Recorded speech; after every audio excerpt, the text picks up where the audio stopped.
میں سو جائے یہ کوئی محبت ہے؟ اگر 12ویں نہ ہوتی تو نہ 11ویں ہوتی، نہ خواجہ کی چھٹی ہوتی، نہ امام جعفر صادق کی نیاز و فاتحہ ہوتی نہیں۔ تو اس لیے بڑی محبت سے ہمیں تھوڑی دیر سماعت کرنا چاہیے تھا آپ کو۔ آپ بہت خوشنصیب ہیں، اسی مبارک محفل میں حاضر ہوئے ہیں۔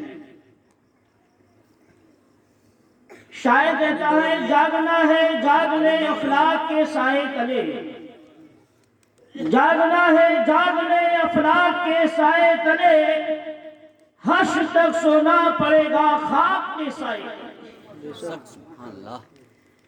اور ہمیشہ کے لیے رہنا نہیں ہمیں اس دار فانی میں۔ دار کے مطلب گھر، فانی مانے فنا ہونے والا گھر۔ کچا ہے وہ بھی فنا ہو جائے گا، پکا ہے وہ بھی فنا ہو جائے گا، غریب ہے وہ بھی فنا ہو جائے گا، مالدار ہے وہ بھی فنا ہو جائے گا۔ اس لیے شاعر نے کہا ہے ہمیشہ کے لیے رہنا نہیں ہمیں اس دار فانی میں، کچھ اچھے کام کر لو چند دن کی زندگانی میں۔ مولانا غلام ثابت صاحب اللہ نے یہ عجب الشان جلسے کا انعقاد اپنے والد گرامی کی برسی کے فاتحہ کے لیے کی ہے، ان کے ایثار ثواب کے لیے کیا ہے۔ پیارے اسلامی بھائیوں، خوش نصیب ہیں وہ والدین جن کے بچے انہیں مرنے کے بعد بھلاتے نہیں ہیں، ان کے نام سے نظر و نیاز ایثار ثواب کی محفل سجاتے ہیں۔ یہ محفل ان کے نام کی ہے۔ آپ جانتے ہیں یہ سجاوٹ یہاں ہے، یہ مولانا غلام ثابت صاحب کے والد گرامی کے نام سے ہے۔ سجاوٹ زمین کے اوپر ہو رہی ہے اور قبر کو اللہ سجا رہا ہے، اللہ کے فرشتے سجا رہے ہیں۔ سوچنے کا مقام ہے میرے پیارے اسلامی بھائیوں، بلب یہاں جل رہا ہے، روشنی مولانا غلام ثابت صاحب کے والد گرامی کی قبر میں ہو رہی ہے۔ یہ کوئی افسانہ نہیں، حقیقت ہے۔ کھانا انہوں نے زمین کے اوپر مہمانوں کو کھلایا ہے، اللہ کے فرشتے ان کے والد گرامی کو جنت کے میوے کھلا رہے ہیں۔ زمین کے اوپر انہوں نے مہمانوں کو یا طالب علموں کو یا قاری صاحب کو ان کے نام سے لباس پہنایا ہے۔ یہ دنیا نے زمین کے اوپر لباس پہنا رہے ہیں، اللہ ان کے والد گرامی کو جنت کے حلے پہنوا رہا ہے۔ یہ کوئی افسانہ نہیں، حقیقت ہے۔ اللہ کے نبی صلی اللہ علیہ وسلم کو فرماتے ہیں آدمی جب مر جاتا ہے یہ عذاب قبر یہ حق ہے۔ ایک حدیث سنا رہا ہوں، اس کا ترجمہ کروں گا، تھوڑی سی تفصیل بیان کروں گا۔ حدیث پاک میں آتا ہے جس کے راوی حضرت انس رضی اللہ تعالی عنہ ہے، آپ فرماتے ہیں ان العبد اذا وضع فی قبرہ وتولى عنه اصحابه انه لا يسمع قرآنهم اتاه ملكان فيقعدانه فيقولان ما كنت تقول في هذا الرجل لمحمد فأما المؤمن فيقول أشهد أنه عبد الله ورسوله فيقال له انظر إلى مقعدك قد أبدلك الله به مقعدا من الجنة فيراهما جميعا وأما المنافق والكافر فيقال له ما كنت تقول في هذا الرجل فيقول لا أدري كنت أقول ما يقول الناس فيقال لا دريت لا تليت يضرب بمطارق من حديد ضربا فيصيح سيئا يسمعوها من يليه غير الثقلين۔ یہ حدیث پاک ہے، اس کا ترجمہ یہ ہے جب بندے کو قبر میں اتارا جاتا ہے